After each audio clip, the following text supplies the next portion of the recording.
Hello guys, कैसे हैं आप लोग। आई होप कि बहुत ही स्वस्थ होंगे, मस्त होंगे। और जैसा कि आपको पता है कि आज हम लोग जो क्लास करने वाले हैं वो हिस्ट्री का सेशन है। और इस सेशन में हम लोग वैदिक सभ्यता को कंटिन्यू करेंगे। वैदिक सभ्यता मैंने आपको पहले भी पढ़ाया है, 2 लेक्चर्स ऑलरेडी हो चुके हैं। अगर आप नहीं देखे हैं तो डिस्क्रिप्शन बॉक्स में या आई बटन को चेक करके देख सकते हैं। अब बात यह है कि वैदिक सभ्यता में हमने देखा कि वैदिक सभ्यता का जो पूरा काल है वो 2 भागों में बटा हुआ है, ऋग्वैदिक काल और उत्तर वैदिक काल। ऋग्वेद का हमने आपको परिचय भी दिया कि ऋग्वेद क्या है, और ऋग्वैदिक काल को अभी हम पढ़ रहे हैं। इसका कालखंड और क्रमिक अध्ययन हम लोग कर रहे हैं। तो चलिए आज स्टार्ट करते हैं। हमने चारों वेदों को समाप्त कर दिया है। चारों वेदों की विशेषताएं मैंने आपको बता दी है। अगर आपने वो लेक्चर नहीं देखा है तो जाके देखिएगा। किसी भी कॉम्पिटिटिव एग्जाम के लिए हो, सेमेस्टर्स एग्जाम के लिए हो, रिपीटेडली क्वेश्चंस इससे बनते हैं। स्पेशली हिस्ट्री ऑनर्स के तो बहुत सारे पेपर बनते हैं, है ना। तो आप लेक्चर्स को अच्छी तरह से देखिए, 1 बाय 1 बार बार 2-3 बार रिपीट करके देख लीजिए। आपको सारी बातें आराम से याद हो जाएंगी।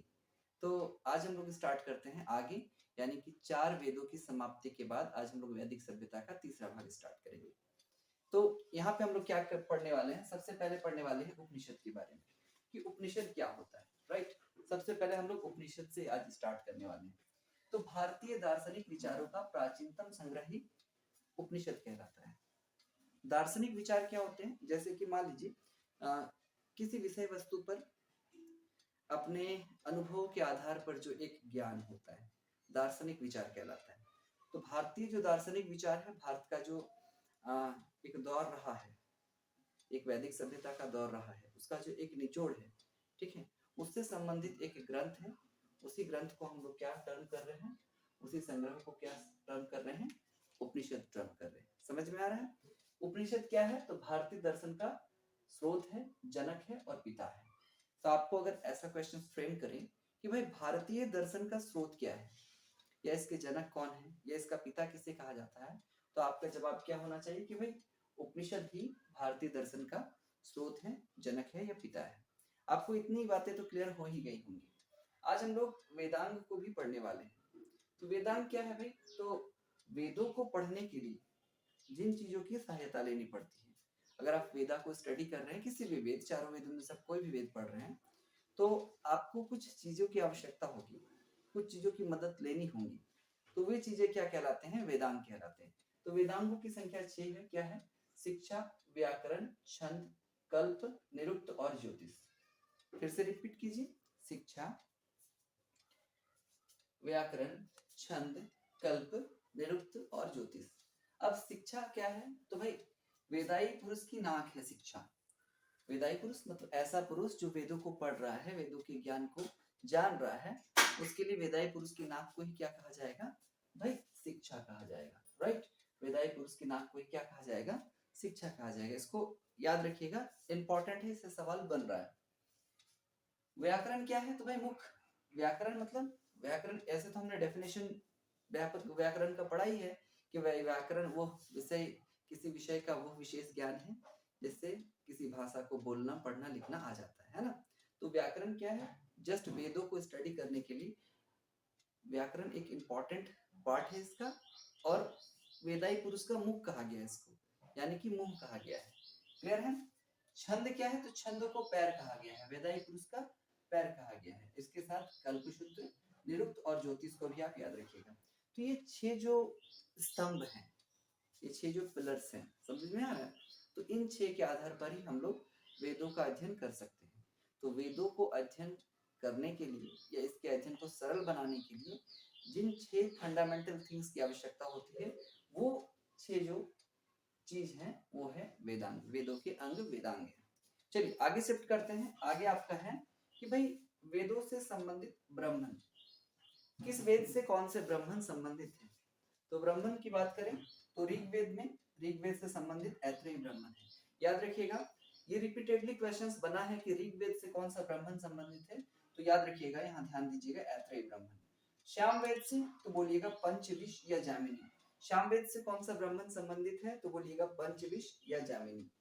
अगर आपसे पूछा जाए कि यजुर्वेद से कौन सा ब्राह्मण संबंधित है, तो बोलिएगा सतपथ, और अथर्ववेद से गोपथ। ये सतपथ और गोपथ तो आपको ऐसे याद हो गया होगा। यजुर्वेद, अथर्ववेद, सतपथ, गोपथ मिलता जुलता है, और ऋग्वेद, सामवेद, ऐत्रेय और जामिनी। ठीक है, तो ऐसे हम लोग बोलते हैं ना ए जी, ओ जी, लो जी, सुनो जी, तो ए जी से याद रखिएगा, ए से ऐत्रेय, जी से जामिनी, ऋग्वेद और सामवेद। ये न्यूमेरिक टेक्निक है, आप चाहें तो किसी और तरीके से जो आपको सरल लगता हो आप इसको याद रख सकते हैं। बस मेन मोटो क्या है कि चीजें आपको याद रहे, मेन मोटिव हम लोग का यही है। तो आगे देखिए, हम लोग अरण्यक के बारे में पढ़ने वाले हैं। वेदों के अध्ययन में अरण्यक की भी आवश्यकता होती है, और अरण्यक किस वेद के लिए कौन सा है, तो वेद और उसके अरण्यक को आप याद रखिएगा। ऋग्वेद के लिए ऐत्रेय है, ऋग्वेद का अरण्यक क्या है, ऐत्रेय है। सामवेद का छंदोगी या जामिनी, देखिए यहाँ से मिलता जुलता, आप कंपेयर कीजिए। सामवेद का ब्राह्मण और सामवेद का अरण्यक एक ही है, आप चाहे तो इसको एक टर्म में ही याद कर लीजिए कि भाई सामवेद का अरण्यक और सामवेद का ब्राह्मण जो है वो दोनों ही जामिनी है। साथ में यहाँ पे पंचविश और वहां छंदोग्य भी कहा गया है। यजुर्वेद के बारे में कहें तो यजुर्वेद याद रखिएगा, बृहदारण्यक इसका अरण्यक है। देखिए यजुर्वेद बृहदारण्यक, अरण्यक इसमें आ रहा है और अरण्यक की ही बात हो रही है, तो यजुर्वेद का अरण्यक कौन सा है, बृहदारण्यक। और अथर्ववेद है जिसका कोई अरण्यक नहीं है, इस बात को याद रखिएगा, अथर्ववेद का कोई भी अरण्यक नहीं है। चलिए अब हम लोग बात करते हैं उपनिषद की। तो उपनिषद में ऋग्वेद का उपनिषद ऐत्रेय है, सामवेद का उपनिषद छंदोग्य है, यजुर्वेद का उपनिषद बृहदारण्यक है, और अथर्ववेद का उपनिषद मुंडक उपनिषद है। आपको पता है कि सत्यमेव जयते का जो वाक्य है, प्रवचन है, वो मुंडक उपनिषद से ही लिया गया है। ठीक है, तो याद रखिएगा, फिर से मैं रिपीट कर दे रहा हूँ, ऋग्वेद का उपनिषद ऐत्रेय है, सामवेद का उपनिषद जो है वो छंदोग्य है, यजुर्वेद का बृहदारण्यक है, और अथर्ववेद का मुंडक उपनिषद है। उपवेद की बात करें तो वेदों की जो शाखा होती है, ब्रांचेस होती है, ठीक है, उसे उपवेद कहते हैं। वेदों की स्टडी के लिए जो चाहिए वो वेदांग है, और वेदों का जो शाखा होगा सब पार्ट होता है, ठीक है, जिसको उपवेद कहते हैं। क्लियर है। अगर बात करें ऋग्वेद का, तो ऋग्वेद का आयुर्वेद, याद रखिएगा ऋग्वेद से आयुर्वेद आया है, और जिसमें आपको पता ही होगा भारत की जो प्राचीन जो चिकित्सा पद्धति थी कहीं ना कहीं इस आयुर्वेद पर ही निर्भर करती थी। ठीक है, तो ऋग्वेद का उपवेद क्या है, तो आयुर्वेद है, सामवेद का गंधर्व वेद है, यजुर्वेद का धनुर्वेद है, और अथर्ववेद का शिल्पवेद है। तो आप याद रखिएगा ऋग्वेद, सामवेद, यजुर्वेद और अथर्ववेद का आयुर्वेद, गंधर्ववेद, धनुर्वेद और शिल्पवेद है। इसको आसानी से आप याद कर सकते हैं। 2-3 बार बस आपको करना क्या है, देखिए ये सारी चीजें ऑटोमेटिकली आपके दिमाग में तब लॉक होंगी जब आप इन सारी चीजों को ना रिपीटेडली पढ़िएगा। वीडियो को 2-3 बार देख लीजिए, आपको ऑटोमेटिकली सारी चीजें दिमाग में आराम से घर कर जाएंगी। सिंपल वे में मैं आपको बता रहा हूँ, सारे चीजों को प्रिसाइज करके, जो भी टॉपिक आपके लिए बहुत ज्यादा इंपॉर्टेंट है उसको मैं पहले कवर कराने की कोशिश कर रहा हूँ। इन डिटेल्स आपको सारा चीज पढ़ाया जाएगा, प्रैक्टिस भी करवाया जाएगा, क्वेश्चन सारी चीजें होंगी, पर आप पहले इन डिटेल्स पहले इस चीजों को पढ़िए इंट्रोडक्टरी फॉर्म में, कि भाई चीजों को जानिए तो सही, देखिए तो सही, बाद में सारी चीजें आपकी कंप्लीट हो जाएंगी एकदम। मैंने कहा है आपसे कि चाहे मिडाइवल सेक्शन हो, चाहे एंशिएंट हो, चाहे मॉडर्न हो, तीनों चीजों को आपको आराम से बताया जाएगा। राइट, तो यहाँ आपको क्लियर हो गया होगा कि यजुर्वेद जो है उसका उपवेद धनुर्वेद है, ये एक इंपॉर्टेंट है, इसको याद रखिएगा। चलिए बात करते हैं सभा, समिति और विदथ के बारे में।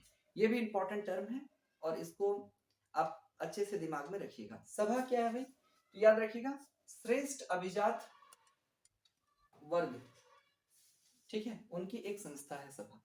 भाई हम अगर श्रेष्ठ हैं, कुलीन हैं, ठीक है, और हमारा एक वर्ग है, पुराने समय में था ना, मैंने कहा कि पुराने समय में वर्ण व्यवस्था पाई जाती थी, व्यवस्थाओं को 4 वर्णों में कैटेगराइज कर दिया गया था, ब्राह्मण, क्षत्रिय, वैश्य, शूद्र। ब्राह्मण जो होते थे पूजा पाठ का काम करते थे, क्षत्रियों का काम राजा महाराजा राजपाट काज संभालने का होता था, वैश्य व्यापार करते थे, और शूद्र छोटे छोटे कार्यों में लिप्त रहते थे।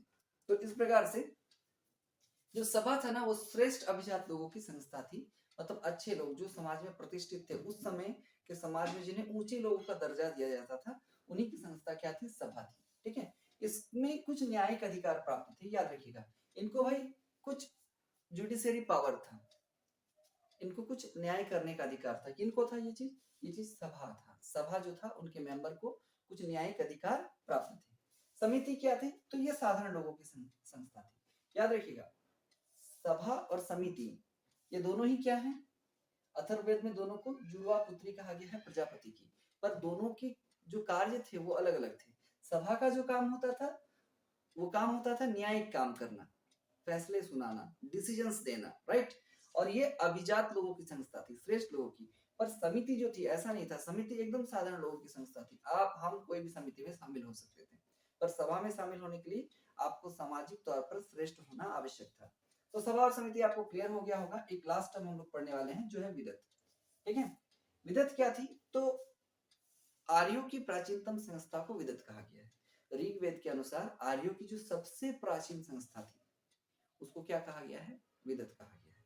भाई था क्या ये संस्था, तो भाई इस संस्था में लूटपाट की वस्तुओं का बंटवारा होता था। देखिए, पहले तो आर्य लोग जो आए हमारे देश में, या फिर मान लीजिए हम आप कौन आर्य हैं इसके बारे में तो कह नहीं सकते, क्योंकि भाषाई जाति के आधार पर अलग अलग कैटेगरी में बांटा गया है। किन्हीं को द्रविड़ बांटा गया है, किन्हीं को प्रोटो एस्ट्रोलॉइड कैटेगरी में बांटा गया है।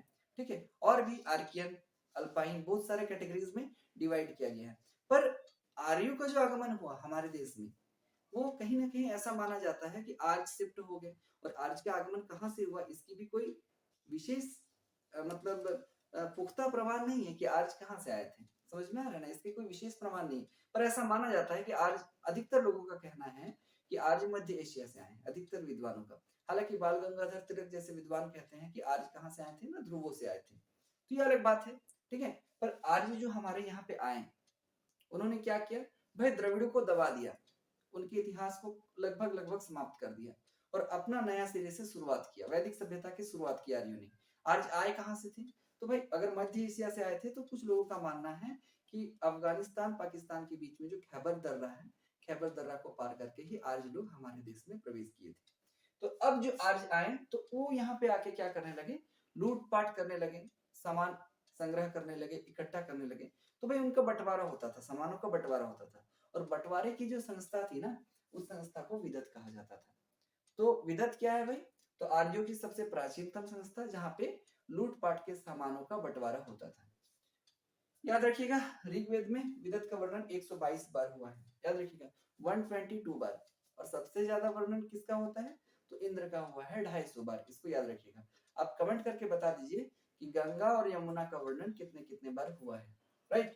तो यहाँ पे देखिएगा आध्यात्मिक विचार विमर्श भी होता था, भाई लूटपाट के सामानों का बंटवारा भी होता था और साथ में आध्यात्मिक विचार विमर्श भी होता था। ज्यादा चोरी नहीं करेंगे, ज्यादा चोरी करना पाप है। तो खैर जो भी हो, इसके बारे में थोड़ा सा मतलब अटपटा सा लगता है ना कि किसी चीज का फिर लूटपाट का सामान का बंटवारा होता था, फिर आध्यात्मिक चीजों पर बातें होती थी, है ना। तो विदत में ये सारी चीजें होती थी, ये चीजें वास्तविक तौर पर एग्जिस्ट करती थी। तो उपवेद, अच्छा उत्तर वैदिक काल में इसको फिर समाप्त कर दिया गया। उत्तर वैदिक काल जैसे ही आता है इस विदत संस्था को समाप्त कर दिया जाता है। तो आज हमने क्या कवर किया, आज की क्लास में हमने कवर किया कि भाई उपनिषद क्या है, वेदांग क्या है, वेदों से संबंधित कौन कौन से ब्राह्मण हैं, ठीक है। इसके साथ साथ हमने व्याकरण को अच्छा से, इसके साथ साथ हमने देखा वेदांग, उपनिषद, अरण्यक और सभा, समिति, विदत, इन सारी चीजों को अच्छे से पढ़ लिया है। आपको क्या करना है, आपको 2-3 बार वीडियो को अच्छे से देख लेना है प्रिसाइज वे में। एक रिवीजन, अगर आपको जल्दी रिवीजन लगाना है थोड़ा फास्ट मोड पे देख लीजिएगा, कोई दिक्कत नहीं होगा। मिलते हैं नेक्स्ट वीडियो में। अब हम लोग लेक्चर को धीरे धीरे बड़ा करने की कोशिश करेंगे, एक्सपांशन करने। हालांकि 2-3 सेशन तो इंट्रोडक्टरी थे, अब सेशन को आपको थोड़ा बड़ा करके प्रोवाइड किया जाएगा। आप बने रहिए हमारे चैनल के साथ, अगर सब्सक्राइब नहीं किया सब्सक्राइब कर लीजिएगा, शेयर करना मत भूलिएगा ताकि मैं बेहतरीन से बेहतरीन कंटेंट लाके आपके पास में रख सकूं। मिलते हैं फिर नेक्स्ट वीडियो में, तब तक के लिए गुड बाय, स्वस्थ